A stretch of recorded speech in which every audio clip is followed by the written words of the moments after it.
في العلاقة السامة من الذي يبدأ بالرحيل؟ هل الشخص السام أم الضحية؟ بصراحة أنه الشخص السام مستحيل أنه يترك الضحية، مستحيل، حتى وإن تركها سوف يعود حتما يوما ما. الذي يقرر الرحيل هو الضحية، هو الشخص الذي يتأذى من هذه العلاقة. لكن الشخص المستفيد ما يترك الضحية، حتى وإن تركها سوف يعود.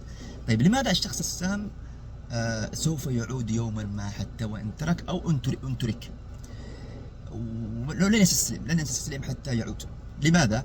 لأنه أصلا أنت فرصة في حياته، أنت كما يقول عندنا في اللهجة الدارجة يعني عرطة. يعني هو عندما اختار ضحيته، الضحية لازم تتمتع بصفات معينة. أولا مثلا طيبة، القيم، تتمتع بأخلاق أو يتمتع بأخلاق عالية.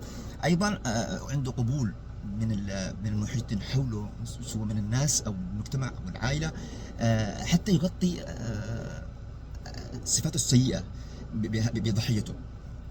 أيضا الشخص هذا، الضحية هذه، بتلك المواصفات، بتلك الصفات المعينة، من الصعوبة أنه يجد شخص ضحية أخرى، حتى يعني لا يفتقد إلى الحافز، يفتقد إلى أنه يبدأ صفحة جديدة.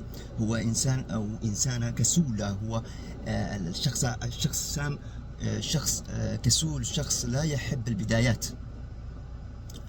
أيضا الضحية تعتبر إمداد طاقي له، يعيش عليه بشكل مستمر، فمستحيل أنه يتركها. لأنه أيضا ترك يعني استثمر جهده ووقته في ترويض الضحية حتى تصبح طوعا له، وحتى تصبح استثمار. هو يعني تعتبر الضحية استثمار له. لذلك من المستحيل أنه يتركها، وإن تركها سوف يعود يوما ما.